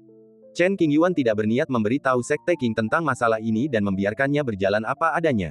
Dulu, Dugu senior menggunakan tubuhnya untuk menekan jurang iblis, dan dia hidup tanpa rasa khawatir setidaknya selama ribuan tahun. Siapa sangka lelaki tua dari dinasti Mojiang itu akan mengungkapkan koordinat jurang iblis kepada para iblis, yang menyebabkan bencana seperti itu. Pada akhirnya, orang-orang tua di Dizulah yang menyebabkan semua masalah. Pada saat itu, para pahlawan negara kekaisaran berusaha membunuh Chen Qingyuan, tetapi sayangnya ia lolos. Kemudian, Sang Dekan membalas dendam dengan memutus urat nadi takdir dinasti Mojiang, menghancurkan fondasinya. Dinyatakan dengan jelas bahwa mereka akan menghadapinya bersama-sama, tetapi kenyataannya dinasti Mojiang menderita bencana, sementara tempat suci lainnya duduk di pinggir, berfokus pada kepentingan mereka sendiri. Tidak peduli siapapun itu, mereka pasti akan menyeret semua orang ke neraka sebelum mereka mati, seperti dinasti Mojiang. Sekelompok bajingan tua berjuang demi kepentingan mereka sendiri, tapi orang-orang tak bersalah di dunia dibiarkan menanggung tanggung jawab. Sialan, Chen Qingyuan mengumpat dengan dingin. Sekarang keadaan sudah seperti ini, saya harap kita dapat melewati masa sulit ini.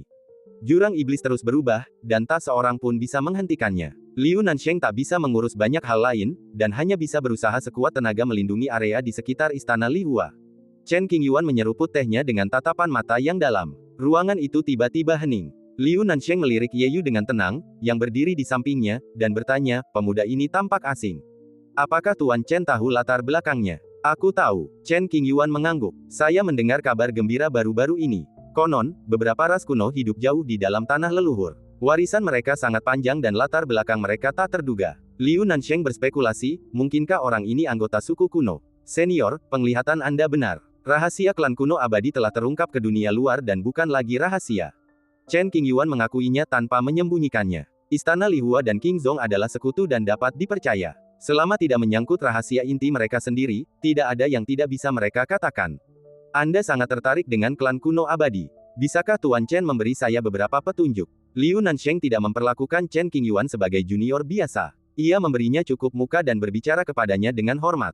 Ratu Suci Sutong, yang sedang menyajikan teh dan air, mendengarkan percakapan di ruangan itu dengan tenang. Meskipun ia tidak berseru kaget, sorot matanya jelas menunjukkan keterkejutan dan kekaguman yang tak tersamarkan.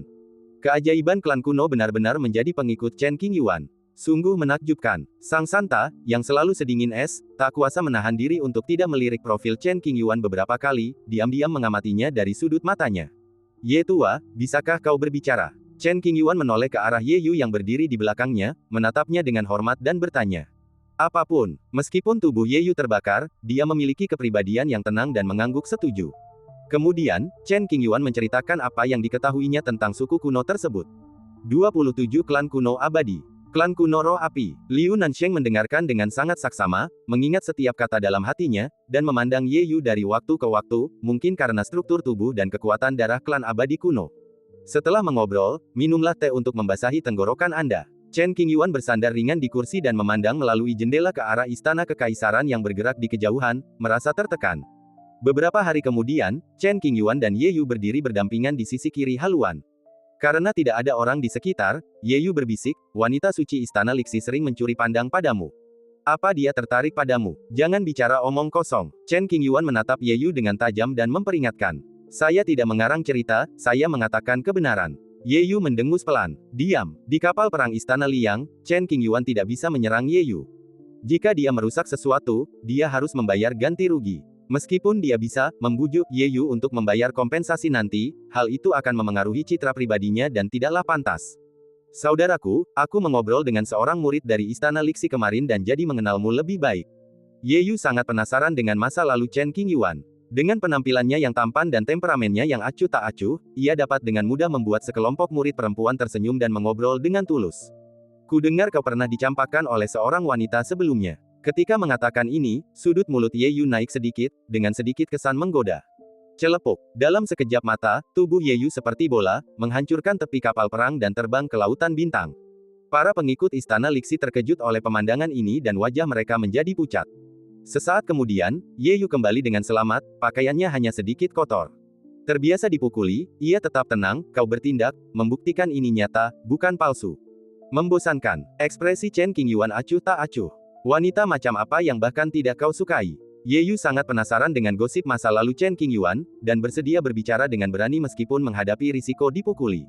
Aku tidak ingin mengganggumu. Chen Qingyuan telah melupakan masa lalunya dan menghadapinya dengan tenang. Alasan mengapa dia ingin menendang Ye Yu adalah karena dia sangat terganggu dengan penampilannya yang sombong dan dia benar-benar tidak bisa menahannya.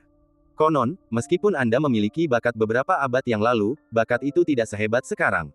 Sejak Anda muncul dari abis, fondasi Anda telah dibangun kembali dan Anda telah membuat kemajuan pesat. Ye Yu sendiri tidak tertarik pada gosip, ia hanya ingin menjadi lebih kuat. Namun, ketika gosip ini melibatkan Chen Qingyuan, situasinya berbeda. Berdengung. Tiba-tiba, Chen Qingyuan mengeluarkan tripod hitam. Dengan suara, "Wosh," Ye Yu terkunci di dalam kuali hitam. Dalam sekejap, telingaku menjadi tenang dan suasana hatiku menjadi jauh lebih gembira. Di dalam kuali, Ye Yu berada di ruang gelap gulita, berteriak keras, "Chen Qingyuan, kau tak mampu bermain-main denganku. Tak bisakah kau bercanda?" Kecerdasan kuali hitam menyaksikan kegembiraan itu dan bergumam sendiri, "Berhenti berteriak, berisik sekali. Aku telah menyinggung pria ini, dan aku beruntung dikurung di sel isolasi. Berbahagialah." Setelah ditahan selama lebih dari 10 hari, Ye Yu dibebaskan. Dengan raut wajah kesal, dia tidak berani melontarkan lelucon apapun untuk saat ini dan kembali pada sikapnya yang dingin dan pendiam seperti biasanya. Ledakan. Tiba-tiba, ledakan dahsyat terdengar di seluruh langit berbintang dan alam semesta. Semua orang tegang dan menatap Fang Qi yang suaranya menggelegar. Istana Kekaisaran, berhenti. Ia membentang melintasi lautan bintang yang tak terhitung jumlahnya dan berhenti di perbatasan antara wilayah selatan dan laut kekacauan, menjulang tinggi seperti gunung, tidak bergerak. Istana Kekaisaran yang besar, yang memancarkan suasana kuno, melayang di kehampaan, menghancurkan hukum-hukum jalan agung di sini dan menimbulkan suara keras. Dentang. Lonceng perunggu kuno di Istana Kekaisaran bergoyang lembut beberapa kali. Suara lonceng itu tiba-tiba menggema dan dapat didengar hingga bermil-mil jauhnya, menggetarkan jiwa setiap orang dan membuat mereka gemetar ketakutan, dan tanpa sadar timbul keinginan untuk memberi penghormatan kepadanya. Hukum kuno yang tidak terlihat oleh mata telanjang terbentang ke segala arah, tanpa ada ujung yang terlihat.